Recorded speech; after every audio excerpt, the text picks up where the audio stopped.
समग्र नेपाल र विशेषतः ग्रामीण क्षेत्रको सन्दर्भमा कृषि विकासको मेरुदण्ड र समृद्धिको प्रमुख आधार हो।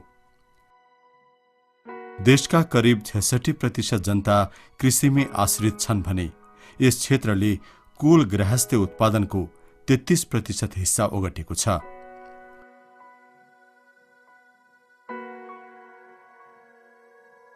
कृषिमा प्रत्यक्ष संलग्न नभएको बाँकी जनसङ्ख्या पनि अप्रत्यक्ष रूपमा कृषि क्षेत्रमै निर्भर रहेको पाइन्छ।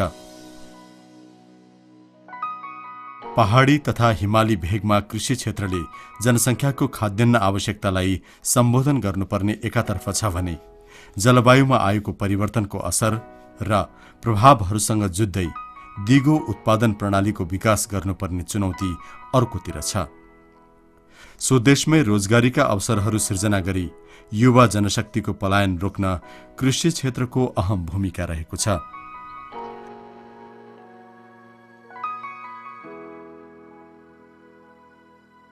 उच्च पहाडी जिल्लाहरूमा केही बाली, फलफूल, पशुपालन र जडीबुटीजन्य उत्पादनहरूको व्यवसायीकरणको प्रचुर सम्भावना छ। तथापि भौगोलिक विकटता, सिंचाइ सुविधाको अभाव, कृषि भूमिको वैकल्पिक उपयोग एवं विकसित खेती प्रविधिमा पहुँचको कमी जस्ता कारणहरूले विशेष उत्पादन र उत्पादकत्वमा समेत असर परिरहेको तथ्य विभिन्न अध्ययनहरूबाट देखिएको छ।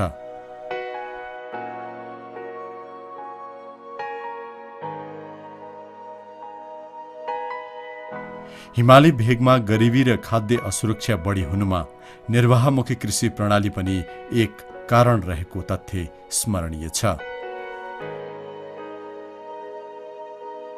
उपलब्ध अवसर र सम्भावनाको उपयोग गर्दै भौगोलिक अवस्थिति र फरक हावापानीले गर्दा यी जिल्लाहरूमा हुन सक्ने विशेष कृषिजन्य उत्पादनहरूको मूल्य श्रृङ्खला विकास गरी स्थानीय बासिन्दाको आय वृद्धि गर्ने र जीविकोपार्जनमा दिगो सुधार ल्याउने उद्देश्यले उच्च पहाड कृषि व्यवसाय तथा जीविकोपार्जन सुधार आयोजना सञ्चालन भइरहेको छ। हिमाली आयोजनाको नामले समेत परिचित यो आयोजना एसियाली विकास बैंकको अनुदान सहयोगमा सञ्चालित छ।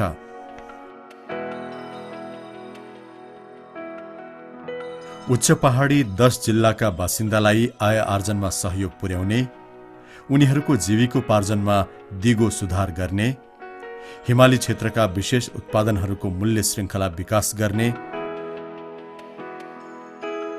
तथा रोजगारी सिर्जना गर्ने उद्देश्यका साथ हिमाली आयोजना कार्यान्वयन भइरहेको छ। यो आयोजना सङ्खुवासभा र सोलुखुम्बु, दोलखा र रसुवा, मनाङ र मुस्ताङ तथा डोल्पा, मुगु, जुम्ला र हुम्ला गरी 10 जिल्लाहरूमा कार्यान्वयन भइरहेको छ।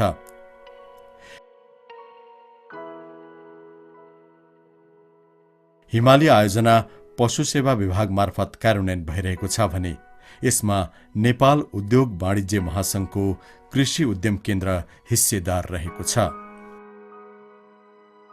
वन, कृषि र पशुपालन सम्बन्धी क्रियाकलापहरूलाई व्यवसायीकरण गर्ने अवसरहरूको पहिचान गरेर कृषि व्यवसायमा अनुदान उपलब्ध गराउने उद्देश्य लिएको आयोजनाबाट यस क्षेत्रका व्यवसायीहरू मात्र नभई वस्तु तथा उत्पादनको मूल्य श्रृङ्खलामा आबद्ध गरीब एवं सीमान्तकृत परिवारहरू समेत लाभान्वित हुँदै आइरहेका छन्।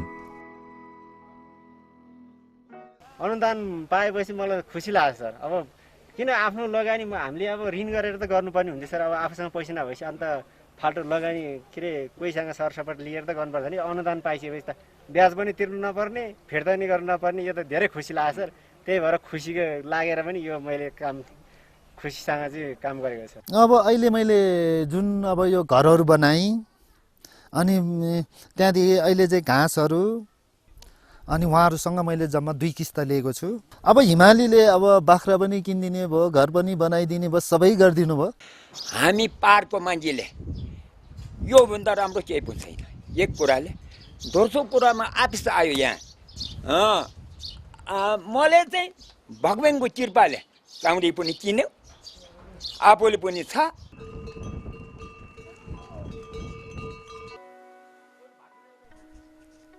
हिमाली आयोजनाले मूल्य श्रृङ्खलामा आधारित कृषिजन्य व्यवसायहरूलाई सहयोग गरिरहेको छ र कार्यक्रम कार्यान्वयन सुरु भएसँगै पहाडी भूभागका व्यवसायहरू लाभान्वित हुने क्रम सुरु भएको छ। हिमाली आयोजनाले झन् अनुदान स्वरूप जडीबुटीलाई अनुदान स्वरूप रकम दिने भएको हुनाले झन् मैले यो जडीबुटी खेतीमा झन् लगानी मेरो र लगनशीलता बढिरहेछ। त्यही कारणले म अझै चिनाइतो खेती अझै बढाएर खेती गर्न खोजिरहेछु, अझै चिनाइतो खेती बढाउन खोजिरहेछु। हिमाली आयोजनामा मैले तपाईँको सुक्खर तरकारी फलफुल तथा जडीबुटी नामको व्यवसाय मैले तपाईँको स्वीकृत भएको छ, उपायोजना मेरो स्वीकृत भएको छ र जुन आयोजना अन्तर्गत मैले जुन सम्झौता अनुसार सिँचाइ व्यवस्थापन अनि स्याउ भण्डार घर र तपाईँको सोलर स्टोरको काम मेरो सम्पन्न भएको छ र मैले यो स्याउ पनि सबै लगाइसकेको छु र तरकारीको व्यवसाय पनि मैले अहिले तपाईँको व्यवसायको रूपमा मैले सञ्चालन गरिरहेको छु। अब सबै आँटेपछि महिलाहरूले पनि गर्न नसक्ने काम कुरो केही पनि छैन रहेछ। पहिला सुरुमा अलिकति त्यो थियो, पछि अनि आफसे अब मार्केटहरू बन्दै गयो अनि अहिलेसम्म चाहिँ अब बिक्री चाहिँ भन्नुहुन्छ भने त्यस्तै 5,400-500 यस्तो लिटर चाहिँ बिक्री भइसकेको छ। आयोजनाले व्यवसायीकरणका प्रयासहरूलाई संस्थागत गरी दिगो पार्ने प्रयास गरिएको छ र सोको लागि व्यावसायिक फार्म वा कम्पनीहरू स्थापना गरी कृषिजन्य वस्तुहरू प्रशोधन गर्ने र प्रशोधित वा उत्पादित वस्तुको बजार प्रवर्धन गर्ने कार्यहरू सञ्चालन गरिएको छ। यी क्रियाकलापहरूबाट उत्पादन बढ्नुका साथै रोजगारीका अवसरहरू समेत सृजना भइरहेका छन्। हिमाली प्रोजेक्टबाट सहयोग पाएर चाहिँ अनुदान प्राप्त गरेर 80% अनुदान र हिमाली प्रोजेक्टबाट र 20% हाम्रो आफ्नो निजी लगानीबाट हामीले 14वटा पोखरी निर्माण गर्न सक्यौँ र भविष्यमा यो पोखरीबाट आय आर्जन हामीले मुनाफा हुनेछ र हामीले 4-5 जनालाई रोजगारी समेत दिन सक्ने सक्षम भयौँ र हामी एकदम सफलमा छौँ। आयोजनाले उपलब्ध अवसरहरूको पहिचान गर्दै व्यवसायिकीकरण गर्ने र आफ्ना क्रियाकलापहरूलाई सहभागितामूलक र समावेशी बनाउने प्रयास गरिरहेको छ। पहिला त हामीले नै अब बनाउने सोच्न थियो, अलिकति अब आफ्नो आर्थिक कमजोरी गर्दा आफूले गर्न सकेन। अनि हिमालयले अनुदान दिएर एकदम राम्रो भएछ, अहिले त धेरै राम्रो भएछ। आयोजनाका प्राथमिकता प्राप्त यस्ता वस्तु तथा उत्पादनहरू कुल 40 भन्दा बढी छन् र प्राथमिकताको यो सूची जिल्ला अनुसार फरक रहेको छ।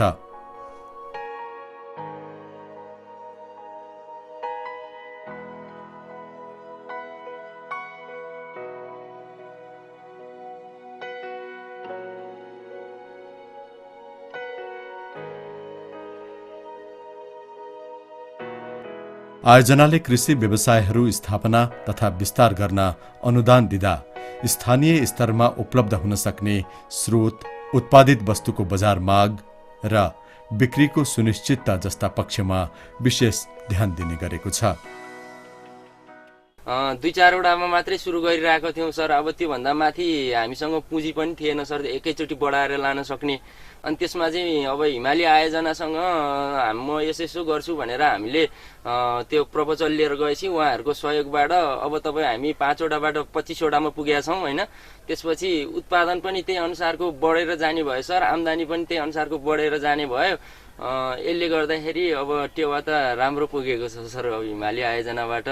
योभन्दा अगाडि चाहिँ म आफूले यहाँ गाई पाल्थेँ, उन्नत गाईहरू। त्योबाट उत्पादन भएको बिक्री भएको उत्पादन भएको दुधहरू चाहिँ म जमसम्म लगाएर बेच्थेँ, बोतलमा लगाएर। र पछि हिमाली आयोजना भएको थाहा भएपछि हिमालयसँग सम्पर्क राख्दाखेरि चाहिँ उहाँले चाहिँ यो डेरी उद्योग सञ्चालनको लागि हामी सहयोग गर्छौँ भनेर चाहिँ हामीले प्रपोजल पेस गरेको थियौँ र प्रपोजल चाहिँ स्वीकृत भयो। त्यसै अनुरूप अहिले हामीले यहाँ सहकारीबाट चाहिँ 28 वटा उन्नत जातका गाईहरू ल्याएका छन् र त्यसबाट उत्पादित दुधहरू चाहिँ यो डेयरी फार्मले किन्छ र डेयरी फार्मले चाहिँ बिक्री वितरणको जिम्मेवारी चाहिँ डेयरी फार्मले लिन्छ। पशुपालन व्यवसायमा संलग्न कृषक उद्यमीहरूले पनि आफ्नो पेशा र परम्परागत प्रविधिलाई समयानुकूल परिवर्तन र परिमार्जन गर्दै व्यवसायीकरण गर्ने प्रयास गरेका छन्। हामीले यो केशर खेती गरेको, केशर लगाएको छ यो सबै प्लटहरूमा। यसको लागि हामी हिमाली आयोजनाले सहयोग गरे हो र अनि 50% मूल्य 50 अनुदान हो, 50 हाम्रो आफ्नै लगानी गरेर। यस आयोजनाले प्रतिस्पर्धात्मक अनुदान उपलब्ध गराउने गर्दछ र आयोजनाबाट अनुदान प्राप्त गर्न प्रस्तावकले व्यवसाय योजना तयार गरी पेश गर्ने गर्दछन्। आयोजनामा अनुदानको लागि जम्मा 2441 व्यवसाय योजनाहरू प्राप्त भएका छन्। अहिलेसम्मको अवस्था हेर्दाखेरि चाहिँ हामीले करिब 338वटा उपायोजनासँग सम्झौता गरिसकेका छौँ र करिब 300 जति उपायोजनाहरू सञ्चालनमा पनि गइसकेका छन्। यो बिचमा केही उपायोजनाहरू क्षति पनि भए 2-3वटा जिल्लामा भूकम्पको कारणले, त्यो आफ्नो ठाउँमा छँदैछ। अझै पनि झन्डै आधाभन्दा बढी उपायोजनाहरू मूल्याङ्कन गर्ने अवस्थामै छन् र हाम्रो आयोजनाको अवधि हेर्दाखेरि करिब हामीसँग अब 2 वर्ष 25-26 महिनाभन्दा बढी समय छैन हामीसँग र करिब 2 वर्षभित्रमा हामीले यो उपायोजनाहरू यो सञ्चालनमा ल्याइसक्नुपर्ने अवस्था हो र हाम्रो अहिलेको लक्ष्य भनेको के छ भने करिब यो 16 सम्ममा हामीले 16 को अन्तिमसम्ममा धेरै उपायोजनाहरूसँग सम्झौता गरिसक्छौँ र 16 को अप्रिल मेसम्ममा करिब बाँकी रहेका सबै उपायोजनाको मूल्याङ्कन गरेर हामी अगाडि बढ्छौँ। यसरी उच्च पहाडी क्षेत्रमा पशुपालन, कृषि र जडीबुटीको विकास र व्यवसायीकरण गर्न सरकारी, गैर सरकारी र निजी क्षेत्रसँग सहकार्य गर्दै अगाडि बढिरहेको यस आयोजनाबाट अनुदान प्राप्त गर्ने व्यवसायीहरूको संख्या बढिरहेको छ। यस जिल्लामा हिमाली आयोजना 2012 देखि सुरु भएको हो र यो विश्व एडिबीको सहयोगमा यो आयोजना सुरु भएको हो र हालसम्म आयोजना सुरु भएदेखि अहिलेसम्म हामीले 126वटा प्रस्तावहरू हिमाली आयोजनामा पठाइसकेका छौँ, जसमध्ये 29वटा प्रस्तावहरूको चाहिँ एग्रिमेन्ट भइसकेका छ र एग्रिमेन्ट भएकाहरूमध्ये जस्तो चौरीमा 9वटा, बाख्रामा 6वटा, चिराइतोमा 12वटा, तरकारीमा 1वटा, भेडामा 2टा, गाईमा 1वटा, डेरीमा 1वटा, ट्राउट माछामा 5वटा, यसै गरी 29वटा प्रस्तावहरू बिजनेस प्लानहरू चाहिँ सुरु भइसकेका छन् र उहाँहरूले कतिपय आयोजनाहरूबाट चाहिँ आमदामी पनि लिन सुरु गरिसक्नु भएको छ।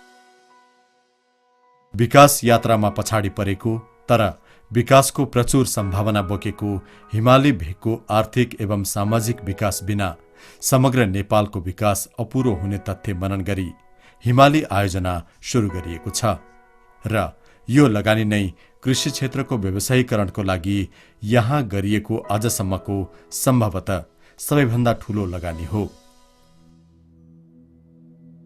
आयोजनाले उपलब्ध गराइरहेको कृषि व्यवसाय विकास अनुदानबाट यहाँका कृषि व्यवसायीहरू अत्यन्त उत्साहित भएका छन्।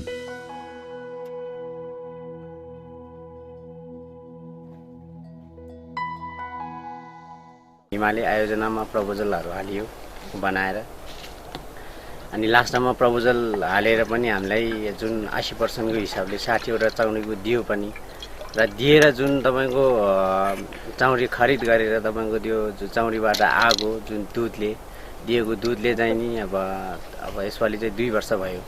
अब आगामी सालमा पनि हामीले आम्दानी नै लियौँ। यसपालि पनि तपाईँको अब जुन दाना पानी, अब गोठ, तिरपाल, क्यान, अन्य अब मसला खर्चा, कर्मचारी तलब भत्ता सबै गरेर पनि हामीलाई आम्दानी नै भएको छन्। यसपालि करिब तपाईँको 75-80 हजारको एभरेजमा भएको छ भने सदस्यहरू प्रत्येक सदस्यलाई करिब 2000 को दरले आफ्नो बचत खातामा हालेका छन्। हिमाली आयोजनाबाट 2072 साल आषाढसम्म 338 उपआयोजना सञ्चालन गर्न 51 करोड 95 लाख 33 हजार अनुदान प्राप्त गर्ने सम्झौता सम्पन्न भएको छ भने सम्पन्न कामको खर्च शोध भर्ना स्वरूप कुल 25 करोड 14 लाख 14 हजार रुपैयाँ अनुदान उपलब्ध समेत गराइसकिएको छ। डोल्पा जिल्लामा तपाईको 6वटा सब प्रोजेक्टहरूले आफ्नो रेभेन्यू दिन 8 फुट आइसकेको अवस्था छ। त्यसमध्ये 3वटा सब प्रोजेक्टहरू अप्पर डोल्पामा रहेका छन्। हालसम्म यस आयोजनाको सहयोगमा 338 व्यवसायहरू स्थापना भइसकेका छन्। यसरी सञ्चालनमा आएका उपआयोजनाहरूमध्ये अधिकांश स्थापनाको विभिन्न चरणमा छन् भने उत्पादनमा आएका 72 उपआयोजनाबाट 5,89,00,000 बराबरको उत्पादन भएको छ।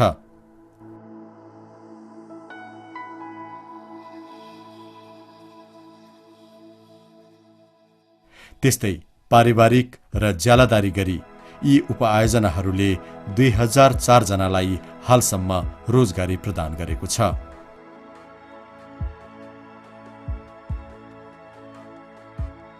तपाईलाई काम गर्न भनेर दिएको, तपाईँले त लगभग आधी काम सकाइसक्नु। अब त किनेर ल्याएको बङ्गुर राखेर तपाईँले चाहिँ उत्पादन गरेर बेच्ने गर्ने काम गर्नुहुन्छ। हामी त 72 सालको वैशाख 31 गतेसम्म तपाईँसँग नजिकमै भएर मेरा साथीहरू तपाईँहरू कहाँ आउनुहुन्छ र अब त्यसपछि हाम्रो तपाईँको र हामी बिचको सम्झौता सकिन्छ। अब त्यसपछि 72 सालको जेठ महिनादेखि फेरि तपाईँले सबै ढाङढाङ ढुङ्नु भत्काइदिएर फेरि अनि अरू काम गर्न लाग्ने, फेरि खाडी मुलुकतिर जानुहुन्छ कि त्यो पो डर लागेको छ। यो हिमाली आयोजना अन्तर्गत 80% अनुदान दिन सकिने व्यवस्था छ। तपाईँले जुन किसिमको एउटा आधुनिक संरचनाहरू बनाउनु भएको छ त्यो हामीलाई देखाउनु भयो। त्यसले गर्दा पनि तपाईँ बधाईको पात्र हुनु भएको। तपाईँले यसलाई स्थायित्व दिनुहोस्, धेरैभन्दा धेरै मान्छेलाई रोजगारी दिनुहोस्, आफू यसैमा नै तपाईँ रहिरहनुहोस्। सरकारबाट तपाईँलाई सदैव सहयोग प्राप्त भइरहन्छ। दात्री निकाय एसियाली विकास बैंकको मूल्याङ्कनमा हिमाली आयोजना सुरुदेखि हालसम्म ठिक मार्गमा अगाडि बढिरहेको अर्थात् अन ट्र्याक रहँदै आएको छ भने उत्कृष्ट प्रगति हासिल गरेको कारण 2014 मा एसियाली विकास बैंकबाट पुरस्कृत समेत भएको छ।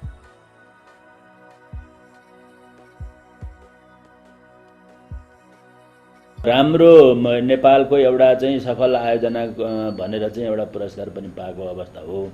पक्कै पनि यसको मूल्याङ्कन भएको छ र यसले यो आयोजनाले राम्रोसँग काम गरिरहेको कुरो मलाई आभास भएको छ। प्रत्येक उपआयोजनाहरूले चाहिँ अब आफ्नो उत्पादनहरू अथवा त्यहाँ दिनुपर्ने आर्थिक क्रियाकलापमा जुन एउटा कन्ट्रिब्युसन गर्नुपर्ने त्यो कुराहरू चाहिँ आउन अझै पनि बाँकी रहेको हुनाले गर्दाखेरि सबै नै मूल्याङ्कन गरेर अहिले बोल्न सकिने अवस्था त होइन। तर जुन यो दिशामा यो चाहिँ अगाडि बढिरहेको छ, एकदमै सकारात्मक दिशामा अगाडि बढेको मलाई महसुस भएको छ। यसले पक्कै पनि ती जिल्लाहरूमा चाहिँ कृषिको व्यवसायीकरणमा उल्लेख्य काम गर्नेछ।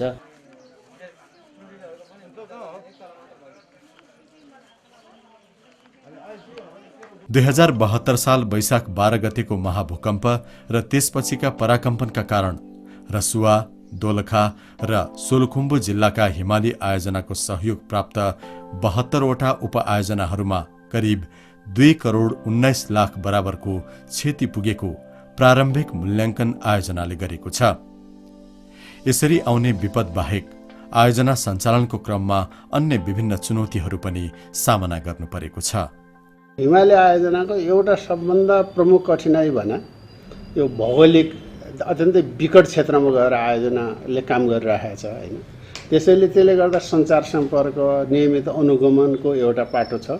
अब जुन चाहिँ आयोजनाको डिजाइन गर्दा नै अब हिमाली क्षेत्रमा जाने भनेपछि यो कठिनाइ चाहिँ अब सुरुदेखि नै कल्पना गरिरहेको थियो। र दोस्रो यो बहु सरोकारवाला आयोजना भए हुनाले जस्तो आयोजना पश्च विभाग अन्तर्गत छ, तर हामीले काम गर्नुपर्दा अब कृषि विभाग मातहतको निकायदेखि लिएर वन मन्त्रालय अन्तर्गतका विभिन्न निकायहरूसँग पनि काम गर्नुपर्छ। त्यसैले यो सहयोग प्राप्त गर्ने र समन्वय जुटाउने यो चाहिँ एउटा अब सबभन्दा ठुलो चुनौती हो। अनि अर्को कुरा चाहिँ अब एउटा कार्यान्वयन अवस्थामा देखिएमा हामी जहाँ काम गर्दैछौँ त्यहाँ चाहिँ यो उद्यमीहरूको, व्यवसायीहरूको उद्यमशीलताको कमी छ हैन। किनभने उहाँहरूमा यो व्यावसायिक कुरा नै एउटा नयाँ चिज हो, जसले गर्दाखेरि उहाँहरूमा व्यावसायिक ज्ञान, व्यावसायिक सिप र उद्यमशीलताको कमी छ। त्यही नै मुख्य चुनौती हो। अति नै संवेदनशील पारिस्थितिकीय प्रणाली बोकेको उच्च पहाडी क्षेत्रको समुचित विकासमा हातेमालो गर्दै कृषिको दिगो विकासमा संलग्न यस आयोजनालाई सफल बनाउनु सबैको दायित्व हो।